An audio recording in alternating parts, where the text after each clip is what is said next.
Hello, everyone. It's Shane Kanto, your Wasteland Reviewer, and welcome to Lost in the Wasteland, where each week I have a guest on here and I interview them about their perspective on film. And this week I have a fellow SiftPop writer. I'm going to let John introduce himself. Hi, my name is John Bizub. I have started writing for SiftPop fairly recently. It's been a blast to get to know everyone and, of course, to get to know Shane. Film has always been my passion ever since I was very small. I've wanted to do film studies and writing about film. Not that I don't love filmmaking, I do. It's a great thing for me to do just to get my voice out there, but I think writing is where I'm good at.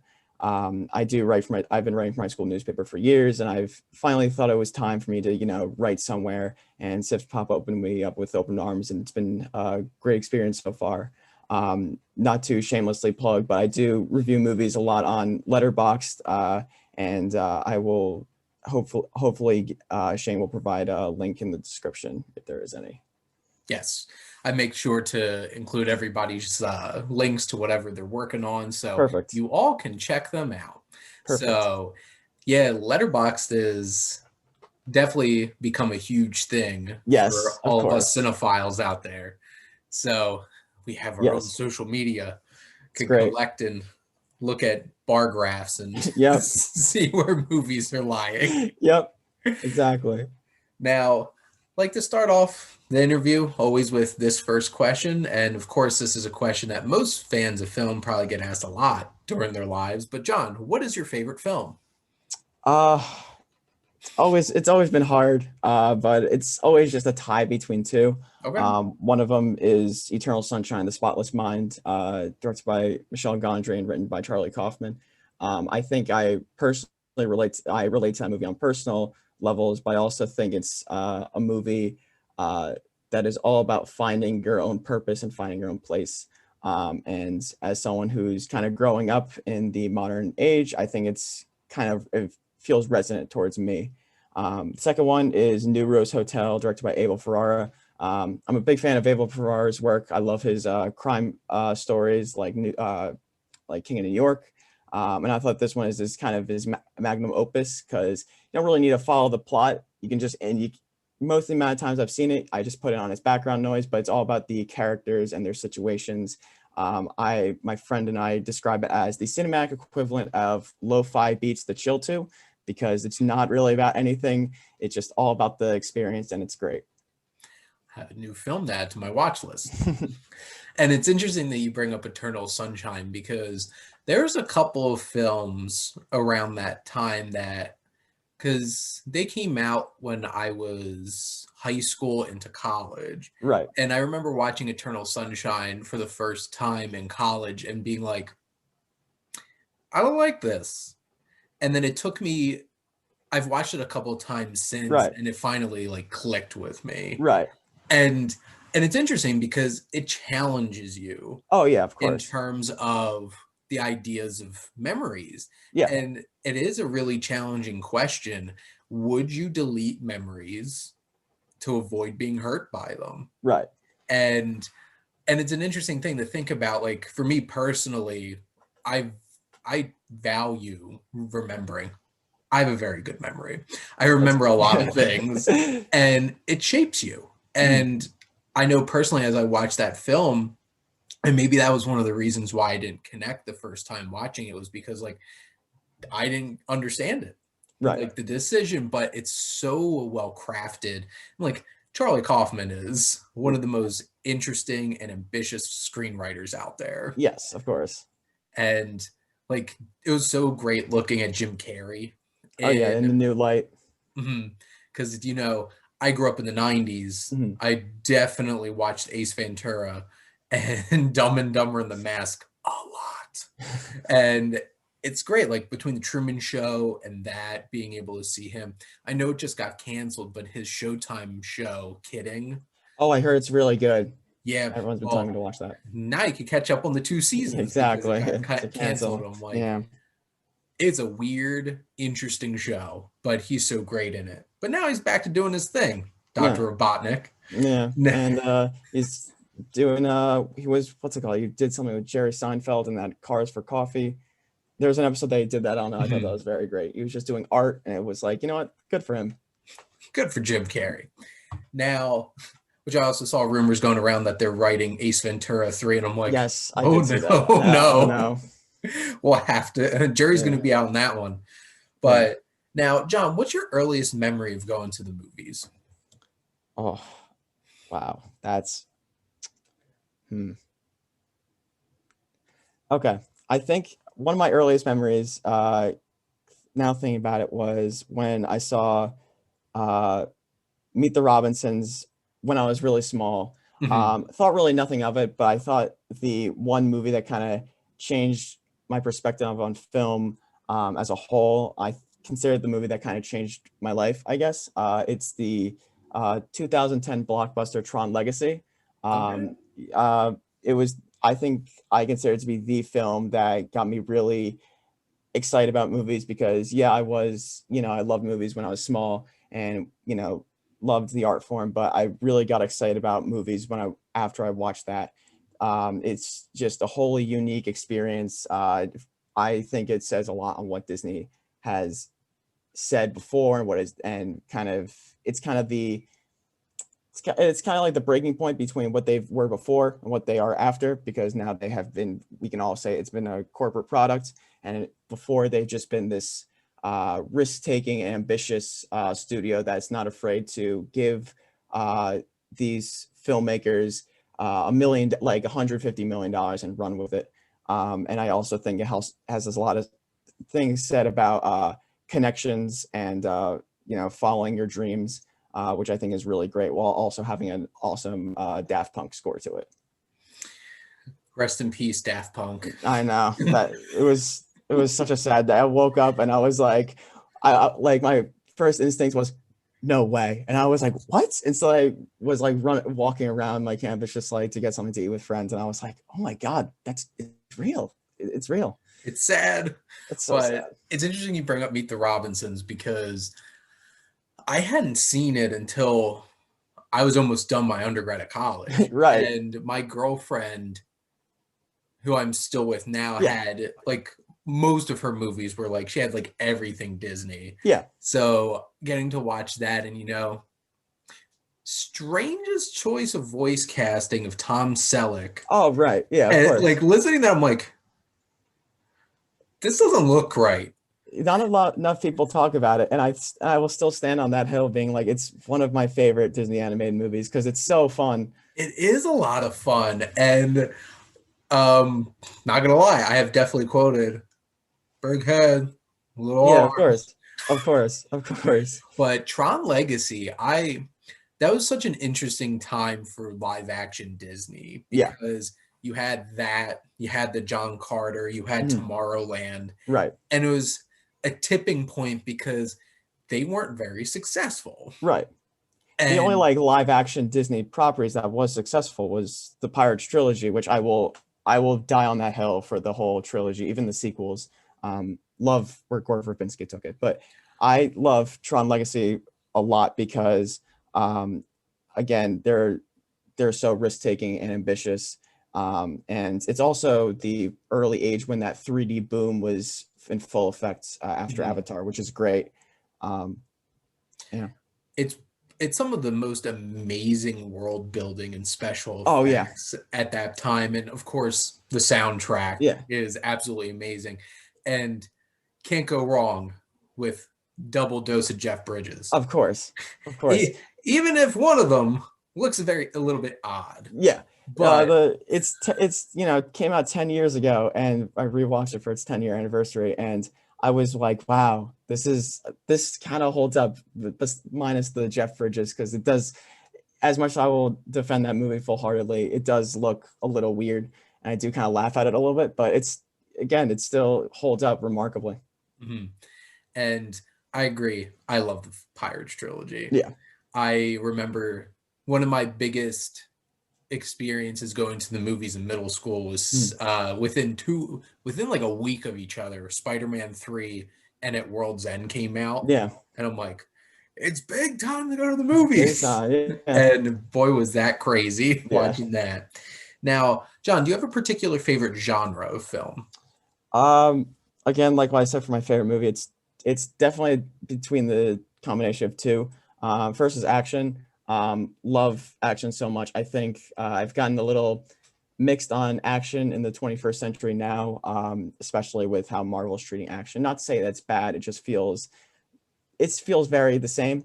That's why I really idolize movies like Mad Max Fury Road, the Raid movies. I feel like there's one more to add into the mix, but I can't think of off the top of my head. But I love just physical, raw knuckled, hand-to-hand action, like the John Wick movies and Mission Impossible and all those. Mhm. It's just great to see that they're not afraid to do these big, crazy stunts, and people will still flock to them.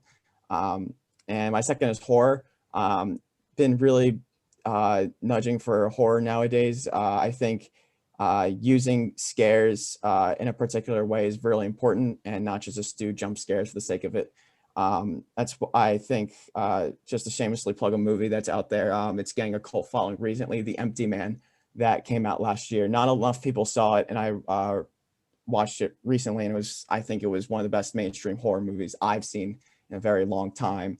And it uses it's a very adult movie, and when you watch it, it feels very hard to market, but when it comes together in the whole horror genre, it's absolutely fantastic. So yeah, I'm big horror and action fan.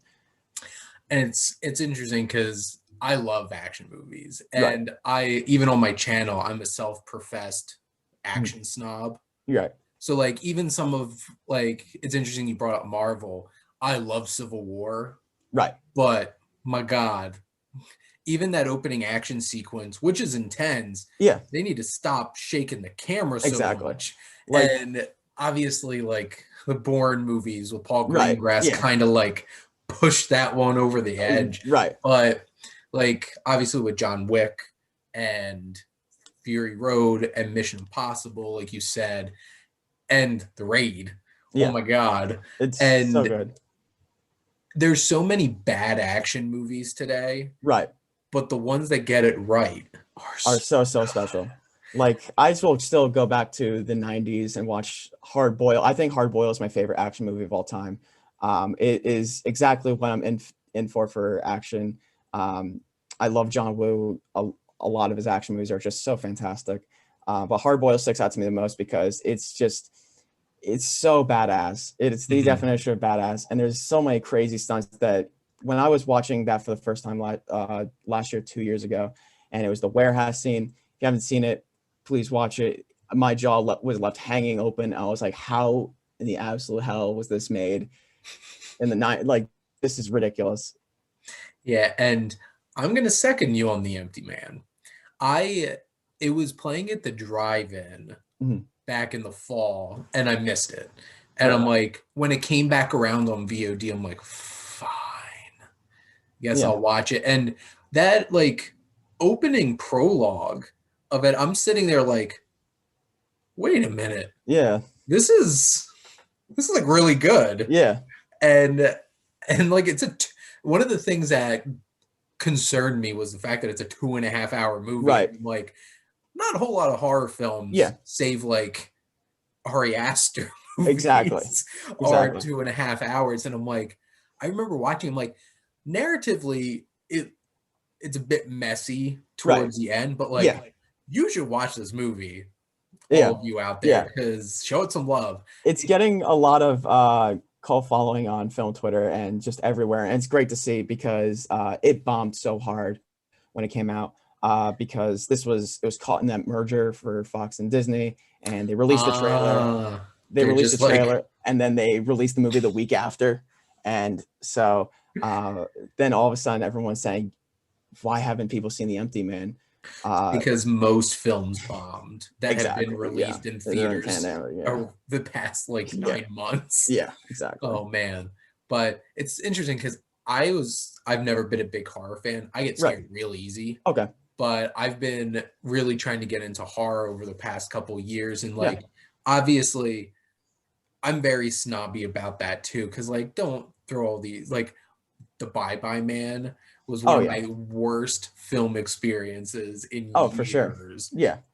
But be like Hereditary. emotionally devastate me for 2 acts, Right. and then hit me with the scares when I literally can't do anything to defend myself against I this. consider those like cheap jump scare movies to be like popcorn entertainment. I think some of them, they could be done in a very poorly way, but I think it's fun to watch with an audience. Like the Conjuring movies are a prime example. I think they're fun movies to watch with friends, nothing more, nothing less. Insidious, same thing. I think the only one that's kind of caught my eye has been A Quiet Place. Was kind of a big fan of that because of how it used the scares, and plus it was a lot of fun to see with an audience. Mhm. Myself. Oh, fun story about when I saw A Quiet Place. Somebody was having some sinus problems, Really? and they kept clearing their throat every like 2 minutes, Oh my like God. 2 rows behind me and my friends. And my close friend John was just like, I'm gonna murder him. Because it's just like, come on, man. That was me when I saw Hereditary, because for me my rule is don't see a horror movie opening weekend because it's gonna be teens, it's gonna be loud. It's because I made that rule when I saw The Visit and I couldn't hear a thing. So I saw Hereditary opening night because I was dying to see it and I couldn't hear a thing. So I was like, I can't do this. This is ridiculous. Yeah, that happened to me with Happy Death Day when I saw that. It was literally a bunch of I 13-year-olds I filling a couldn't whole entire imagine. theater, and I'm like, Yeah. too obnoxious. Now, Right. John, do you have a particular favorite filmmaker? Um, Again, like everything I've been saying before, it's definitely up to two. It's I For me, crime is never really my favorite genre, but there's always that one filmmaker that just does it so well, it does it to a fine point, and it's Michael Mann. I think so. For me, if there's top three movies of all time, it's Eternal Sunshine, New Rose Hotel is tied for one, but then there's Miami Vice, directed by Michael Mann. I love his later work. I love Collateral, Black Hat, and all of his stuff. But I think he just does it so well because he balances the crime aspect while also making it a human drama, about our emotions and how we can actually feel. It's great.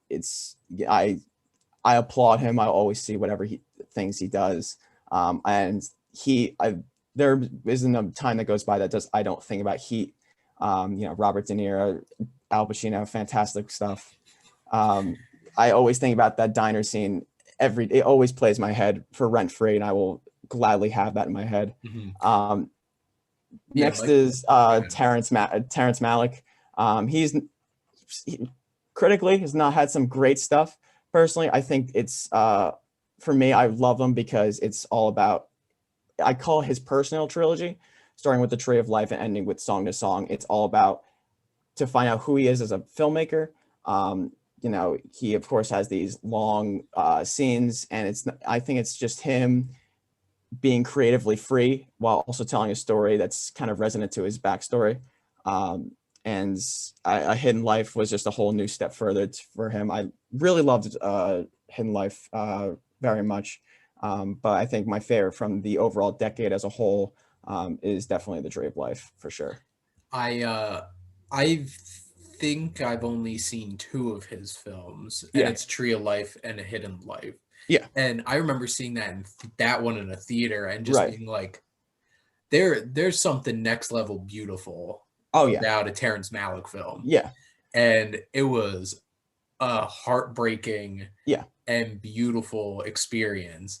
And then you have someone like Michael Mann, which I haven't seen the the film Miami Vice. I have certainly watched plenty Yeah, of of course. Miami The Vice show. growing up. Yes. But like even all the way back to his adaptation of Red Dragon with Mhm. Manhunter and Last of the Mohicans Right. and Heat and Collateral is a film that I could throw on Oh whenever yeah. and love Collateral is every last amazing. second. And Jamie Foxx is amazing. Supporting question mark? Yes, yes. I consider him to be a supporting. I think that Michael Mann Which is my favorite directorial debut as Thief. If you've never seen it, it's on HBO. I think they just added to HBO Max. mhm, But as but James Caan, it's excellent. But he has my favorite directorial debut. It starts off so strong. You got Tangerine Dream doing the score. It looks absolutely stunning. on a Criterion. It looks beautiful. Mm-hmm.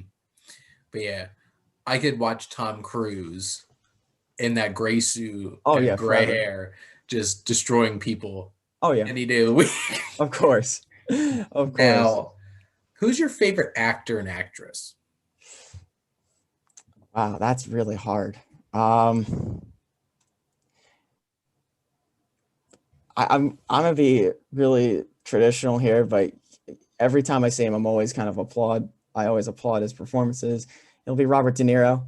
Of course, even if his side stuff in Joker was again pretty good, I will always watch Casino and Goodfellas and Mhm. always be in awe by his performances. Um, Actress wise, for a while it was Tilda Swinton because I like how she transforms into these different people, and it's always been great to see her on screen. Um, it's either Tilda Swinton or Julianne Moore. I've seen a lot of stuff with her recently. I think my two favorite performances from her are Safe, directed by Tom Haynes, or Magnolia. Mhm. Really love her in that, and of course, all the stuff she's done with Paul Thomas Anderson has been Yeah. fantastic. Of course, it's like, what could be said about Robert De Niro? Exactly. There's what's more can you say that hasn't been said already? It's like into the 2000s, into the new century has been Yeah, an interesting ride. of course. There's some Robert De Niro was fearless leader. I Yeah, remember seeing that Rocky and Bullwinkle movie in theaters when I was a kid, and like looking back now, I'm like, that was Robert De Niro. yeah, right. But of course, he still has like Silver Linings Playbook and The Yeah, Irishman yeah. and stuff like that. But like, how can you argue with Taxi Driver and King Raging Bull. Comedy and Raging Bull, Casino? It's just he's one of the greatest actors of Oh all yeah, time. of course. And Tilda Swinton is one of the most interesting actors of all time. Yeah, And whether it's like I remember seeing and being really affected by Suspiria I was just gonna say. Yeah, and like, come on. she's two. She, She's like three people in one, and it's fantastic. and they're completely different. Oh yeah. Like, she's literally playing an old man, Hmm. like literally. Yeah. And even in stuff like I even like in such a big movie like Avengers Endgame, Hmm. those little moments with her returning as the Ancient One Yeah. are like a breath of fresh air Yeah. too. And she's been in so many different things in so many different ways. And Julianne Moore is one of the greatest Yeah. actresses of the past, I guess. Oh crap. I guess it would be like 25 years at this Yeah. point. Yeah. Of course. And it's like her and Kate Winslet. It's like when they're Yes. in a movie, It's you know they're gonna gonna step up deliver. their A game here. Yeah. Now, John, do you have a particular film that you feel like you could just watch any day, every day? Hmm. One of them. Uh, One of them is I think my favorite Ghibli movie. Mhm. Uh, it is Kiki's Delivery Service. As someone who is writing a lot and doing a lot of work, I always, whenever I feel very burnt out and very tired and also very stressed, I'll always throw that on because it always makes me feel better. It always makes me Mhm. feel good, and it also is just so beautiful to look at, and it's just a beautiful film in general. I'll always hold that near and dear to my heart. Next one, I'm a big fan of the Wachowskis. In my dorm, I have a Matrix Revolutions poster in my dorm because I love that movie so much to pieces. But I will watch any day of the week Speed Racer, 100%. I've told my friends to please watch it, and I had told them it's a life changing experience, and they came back to me the next day saying, "You were absolutely right." I consider it to be the final race to be one of the greatest pieces of art that I've ever seen. I It always just such a motivational movie, while also being a movie about corporate greed, and which is something that could be very relevant to now. I told my dad and I did a double feature of Ford v Ferrari and Speed Mhm. Racer, and it was the perfect double feature because of just the messages that has in it, while also being a really fun car racing movie. But yeah, those two will always be near and dear to my heart. That's a very special double feature there. Yeah. I've never actually seen Speed Racer. And like that's a thing because the Wachowskis have obviously they have the Matrix Mhm. and they have the Matrix trilogy, and like I love the first Matrix, and I Right. still have fun with the other two. And Yeah. I'll continue to keep watching them. They're over there on Yeah. the shelf. And like, I really appreciate Cloud Atlas. Yeah. It's a really ambitious Oh, and yeah. maybe a little overly ambitious Yeah. movie. And there are some interesting choices, Right. especially with putting makeup on certain people to look Yes, of certain course. ways. That was But like, very weird. they no one can argue that they are not ambitious Oh, filmmakers. yeah, for sure. And like Jupiter Ascending is an ambitious film. Yeah. I was bored. It I didn't was like it it. swings for it's their weakest in my opinion, but I will still appreciate that they had this huge swing of a movie. Um, I love big gonzo blockbusters, so obviously I thought it was pretty good. I think there was a lot of problems, and I know they wanted to make some sort of franchise out of it, which is great on their part. But I like how they made a huge swing for the fence with Jupiter Ascending. It's better to be ambitious and miss than just to Yes. be boring. Yes, of course. I'm not going to forget Jupiter Ascending, Yeah, so it has that going for it. exactly. Now, John, do you have a particular film that you feel like connects to you because it relates to another interest of yours? Um, hmm.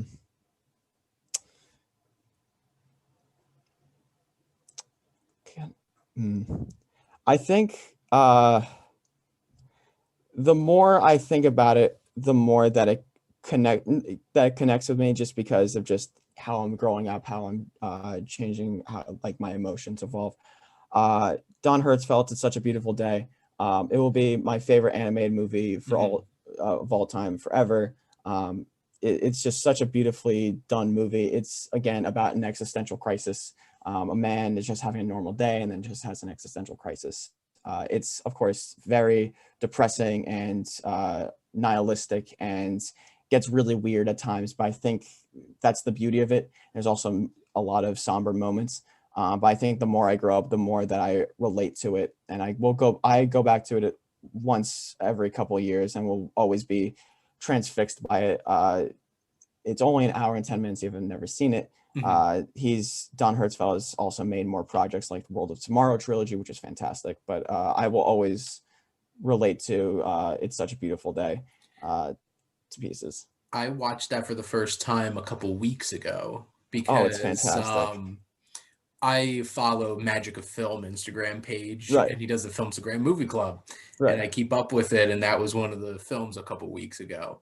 It took me like 10 minutes searching on the internet trying to find a place that I could rent it. Yeah, it's yeah. During quarantine, actually, John Hertzfeldt said on Twitter, he said, listen, I know everyone's trapped at home, but how about I make It's Such a Beautiful Day free using a discount code. I think he ended it for like a month or two ago. But Mhm. that's how I was rewatching, because was so happy that he did that. Yeah, I eventually found it on like Vimeo, and Yeah. I'm just like, where the hell is this movie? Yeah. But it was one of the most unique and interesting animated films I've ever seen, Yes, of and course. I definitely want to watch it again. Yes. Now, do you have a main character, and do you have a character from a film that you feel like you really connect with on a personal level? I've always thought about this for a while. Because I'm not the person that says, "Oh, I'm the main character" type person. I think that's like that weird trend is kind of a little weird. But I think if there's one character in film that relates the most, it's Barry Egan from Punch Drunk Love. That's another one of my all-time favorites. But I there's so much about Adams. And personally, I love Adam Sandler. I'm an Adam Sandler defender. I think Hubie Halloween was a lot of fun. But I think there's something about every mannerism that Adam Sandler does in his performance that I see in myself, and all the little things I do in my life are kind of correspondent with him. Very interesting. And that's as somebody who grew up in the 90s and watched Adam Sandler movies all through my childhood, like I love Adam Sandler, and there's definitely I don't think people can really argue that he is not a fantastic actor. Oh yeah, Does he do cash grabs? Hell yeah. Yeah. And like, who can blame him, honestly, at this point? If Netflix is going to give him all that money to go on vacation with his friends, like, he's going to That's do where it. I argue with a lot of his movies. Like, again, when I say Hubie Halloween is a lot of fun, I think a lot of his movies now, minus Uncut Gems, of course. Yeah. I think Grown Ups too. I think Grown Ups is funny because it's just him and his friends just hanging out with each other, and it's great to see that. And same with Hubie Halloween. You have this ridiculous cast of all Happy Madison people and SNL people coming together, and when you see the like behind the scenes, like I was watching behind the scenes stuff casually after the movie, and he felt so happy just to be with his friends and just to be there with them. That's why we'll defend a lot. Like I can't defend Jack and Jill, of course, but I will always defend Grown Ups and Grown Ups too, because they're just so fun. Because he just wants to just hang out with his friends, and that's what they're doing. And for all of you out there who really want to watch something fun, go watch Adam Sandler accept his Independent Spirit Award that he got for Uncut Gems. Oh, that was very funny. Because like he comes out and does like an actual speech, right? As like real Adam Sandler, like as a person, and then he's like takes out his "Hello, my name is Adam Sandler," and just goes on his whole entire thing, and it's just like yes. I laughed so hard when he called the Safdie brothers a couple of homeless rabbis. I thought that was so funny. And I love when he said, now you can just say I'm the guy who lost to fucking Adam Sandler. I thought that was absolutely hilarious. It's true, though. It's You're so like, funny. I almost won Best Actor, but I lost to Adam Sandler. Oh, man. Now, John, do you have a film that you love that you think people would be surprised about? Oh man, where do I begin? Okay, so what's the worst one? Okay, so I am a big fan. It's in my top 10 of all time, and I love it so much. Is Resident Evil Retribution, because it is insane action at its finest. It also is the equivalent of a video game movie with the whole restarting lives and all of that, and going to different levels. It's great. Is the story kind of messy? Yeah, but you're not in for the story. You're kind of in for like this huge, ridiculous ride. I love Paul W.S. Anderson. I think he's great. Another one is, I think my favorite comic book movie of all time is Batman v Superman.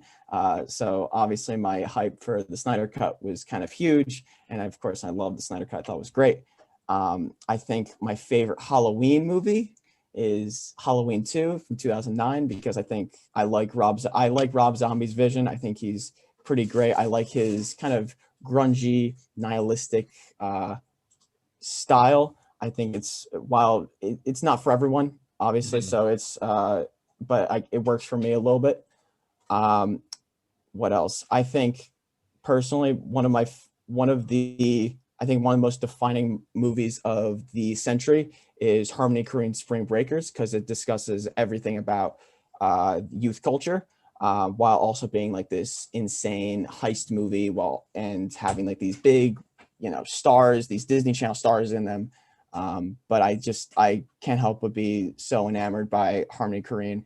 I think he's one of my favorite filmmakers ever. Just constantly making people uncomfortable and pushing over the edge.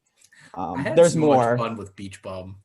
The Beach Bum was my favorite of 2019. It's so fun. You can't help and just laugh your ass off and watch The Beach Bum. Matthew McConaughey being high like he was in Dazed and Confused. It's always such a great time. And you have Jimmy Buffett, you got Jonah Hill, you got Snoop Dogg. How can you not love it? The movie's so random. Oh yeah, so random. It's so random. And it's interesting because like my brother loves the Resident Evil movies, right? And I hope at some point they do actually go and make a Resident Evil film that's like the first game, right? Because that would be absolutely terrifying. Oh yeah, because that game's absolutely terrifying. It is. Those games are terrifying up until 5 and 6, but I agree full-heartedly. And if I had to pick any video game movie to throw on and watch anytime, it's 100% going to be Mortal Kombat. Oh, those movies are so fun. I'm excited for the new one because it looks so fun. Like when I hear him say "get over here," I was like, okay, this is gonna be such a banger. It's not even gonna be funny. Oh, when like all the stuff that they revealed in that trailer, I'm just like, yes, Yes, absolutely. yes, this is Mortal Kombat. Yes. And just watching the original Mortal Kombat movie though, Goro's a giant puppet Yeah. and Kano, it's like, hello, babe, did you miss me? And just the cheesiness of that movie and That's why I love it so everybody's in much. on the joke Yeah. is so great. That's why I love it so much because it's as cheesy as like the story from the games are, and it's like everyone wants to see just like this brutal action, and they get that, and it's a lot of fun to watch. And if somebody says that it's not great, I don't think so. Christopher Lambert, why? Why is Exactly. rated, but it happened. Exactly. So my last question for you, John, is what do you love most about movies? Um, I think personally, it's just how films can personally connect to people. I think how finding underlying themes in between movies, like kind of read between the lines of what's actually given, is where it's kind of my wheelhouse, is to kind of read between the lines of the character writing and the overall plot synopsis of what's going on. For example, Split. Yes, it's a movie about a man who with a lot of mental issues, but I think it's a story about trauma and overcoming your fears, due to the main character having to be had a not so great childhood, her coming into terms with that, having to relive that. I think it's fantastically well done. I'm a resident M Night fanboy, but I like reading between the lines of movies. I think that's important. I think it's basically people not understanding what the director's initial vision was. And it's interesting because I've had quite the roller coaster ride with M. Night Shyamalan. Right. Because I remember, so a little story. I had back in 2002, Mhm. 2003, like DVDs were becoming like a bigger Right. thing, and I did a DVD club through the mail. Yeah. And my first monthly DVD was Signs. Right. As like a 12-year-old watching that Yeah. scared the crap out of me. Oh yeah, it's absolutely And terrifying. I love Signs, Yeah. and I will defend the end of that movie to anybody. Oh yeah. But like between Sixth Sense, Unbreakable, Yeah. Signs, I don't really have problems with The Village, to be I honest. personally, The Village or Glass is my favorite M Night movie. I think Lady in the Water is pretty good. I don't think it's a lot of people's cup of tea, and I can totally understand. Last Airbender, yeah, you can obviously shit on it because it definitely deserves it. As a fan of the TV show, it definitely deserves that. I think The Happening is just M Night being really campy and being really fun with it, and I like that a lot. I haven't seen No, after. I they're haven't seen not after. gonna kill you. I can watch that clip of Mark Wahlberg from The Happening I can watch that scene where he basically tells the student your face is perfect forever because it's so funny. My God. But After Earth I haven't seen in quite a while, but I do like to visit quite a bit. I think it's a lot of fun. Split, of course, is really great, and Glass I think is just everything he's been making in the 2010s in just one movie, and it's fantastic. I fell asleep 6 times watching After Earth. Yeah, I And the haven't seen it only in quite a reason while. I didn't just fall asleep once was because my girlfriend was drunk and kept waking me up. And I'm like, just let me be. Yeah, I'm done with this movie. yeah, And I'm not about that, yeah. but that's how much I disliked that movie. Right, You take Will Smith, who's one of the most charismatic actors in the world, and you're just right. like, don't be charismatic. Yeah, it's a Just don't do whole. it. Yeah, And then I had to listen to Jaden Smith for. They didn't yeah. even put M. Night Shyamalan's name on the trailers. On any of the trailers, the promotion, just you had to wait till the movie, and then you had to find out who it was directed. I love that. I remember going to see it. I'm like, no, Yeah, you got to be kidding me. Yeah, and then that's when the whole story came out about who directed it. I love that story so much because it's the balls you have on yourself to just not put any your name on any promotion, and the only Oh, way the to get. studio did not want his name Oh on yeah, it. Did not. yeah, After Last Airbender, they're oh like, yeah, no, no. not at all. But I do love, if you have never seen it on Apple TV Plus, Servant. I think Servant so far is very good, and if people like it, will say, "Oh, but M Night's not really that good." I think I always will tell people, watch Servant. It's 30 minutes and 30-minute episodes, and it's not that long of a series. Because he's directed like what, 6 of the episodes or Yeah, something like that over the first a two really seasons? large amount of the episodes, and whenever I see M Night's name on there, I'm always gonna be like, okay, this is when things are gonna get serious, and this is when things are gonna go down. It's a crazy show. It's such a crazy show. Like I finished the second season. I'm like, I felt like it because like from what I understand, this is supposed to be like a 5 season. Like they have Yeah. ideas for 5 seasons, and the second season, I'm like, I think you could have expedited the story a little Oh bit, yeah. Yeah. but it is creepy. I think what I love about that show is how yes, the structure is the same. You have you basically explain what happened a lot, like the twist in the last episode, and you think it's gonna go somewhere, and then it does the classic M. Night thing and just absolutely pulls the rug out from you. And it does that in such a way that I'm like thinking to myself, how did they do that? Oh my God, this is crazy. Crazy. Now, John, I like to wrap up the show by allowing my guest to ask me a question. So, what do you want to ask the Wasteland Reviewer? Um, since I know COVID has kind of changed the release schedule on a lot of projects. My most anticipated of this year is Matrix 4. What is your most anticipated for this year? That's interesting because there's a couple of films that I want to see so bad at Right. this point.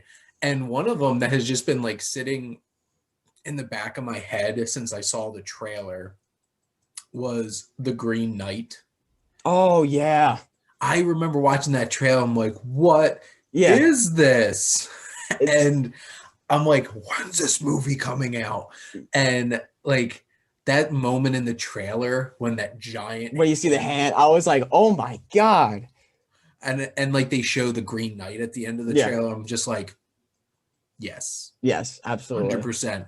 I need to see this movie. I think the tentative release date from A24 is like July. Yes, So I I'm did see like, that recently. we'll see. Yeah. The other one, like the other two, because like I love Marvel movies and I will see all of them. So I'm Right. not going to Same bother here. talking about them right now. Yes. But the two other films that I'm dying to see, because like I have watched James Bond movies since I was Yes. like 5 years old. Right. So like I was way too young to be watching James Bond movies. And I've always played GoldenEye. I had all the movies on VHS. Yeah. And I cannot wait for No Time to Die to finally come Oh out. yeah. To like finally come out. When I saw the trailer, I was afraid because I was like, oh, Cary Fukunaga, he's on Beat for No Nation. It's kind of a dark movie. But then when I saw that trailer, I'm like, this is going to be what I want from Bond. Just a James classic, Bond, right there. just a classic and fun movie that's just, it looks like an absolute banger. I'm very excited for that one too. And the one other thing is I'm a huge fan of Wes Anderson. Mm-hmm. So whenever the hell the French Dispatch actually comes out, yeah, I'm going to be very excited. Hopefully it drops in theaters and not on Hulu like that whole plan with Nomadland. We will find out. Yeah. And that's the tricky thing too, because we're going day to day, and just I think 2 days or a day ago before we filmed this, Black Widow got pushed back to Yeah. July. So it's like, and it's getting the $30 Disney Plus premium thing. So it's just like, well, it's definitely getting released in July then. Yeah, exactly. So I don't know. We'll see. I thought it was bold that they moved Quiet Place 2 up. Yeah, I was very surprised about that one. I was very surprised that a lot of the stuff like Luca is going to Disney Plus, because I thought that'd be great to see in a theater. I wanted that Black Widow thing to be on Disney Plus for so long. When they announced that Soul was going to be on Disney Plus, I was like, just move Black Widow. It's not that hard. It's not that hard. Well, and it's interesting because I'm afraid now that it looks like Pixar might be relegated. Yeah. Moving forward to potentially be something that they try to sell Disney Plus with. Right. Which will be sad because not being able to see a Pixar movie in a theater will be sad. When I watched Soul, I was like, damn, this could be something really special in a theater, especially visually. Oh, the path to, like, the afterlife. Yeah. That, like, blackness and the lights. I'm just like, I was like, oh my God. I want to see that on a screen. Yeah. Not in my living room. Yeah. But, you know, I watched Tenet at a drive-in, so we do what we can. Yeah, exactly. The one positive about that was I got to control the volume. Exactly. That's great. The one positive of seeing Tenet in a drive-in. But, John, this was a lot of fun. And it was a lot of fun. I appreciate you coming on, and it's always a blast with getting to interact with the SiftPop guys because like we're from all different places. Yes, and, of course. Like I had Alice on here, who's from Australia. That was fun. Yeah. I'm a bit jealous looking at her Instagram. Yeah. Because, you know, Australia is out of this already. Exactly. And they're doing life soon. Very soon. But John, thank you for coming on. Thank you for having me on. A lot of fun. I'm going to let you shamelessly plug anything once again before we wrap up. Yes, of course. Like I said before, I do have a Letterboxd and I do review movies if I feel the need to talk about them, or if I don't, and I just rate them because I just feel like there's nothing to be said because people have probably said it better than I have. But yes, that is just all. That's all on my end. Alrighty. Well, thank you, John, and thank all of you for tuning in and always supporting your Wasteland Reviewer.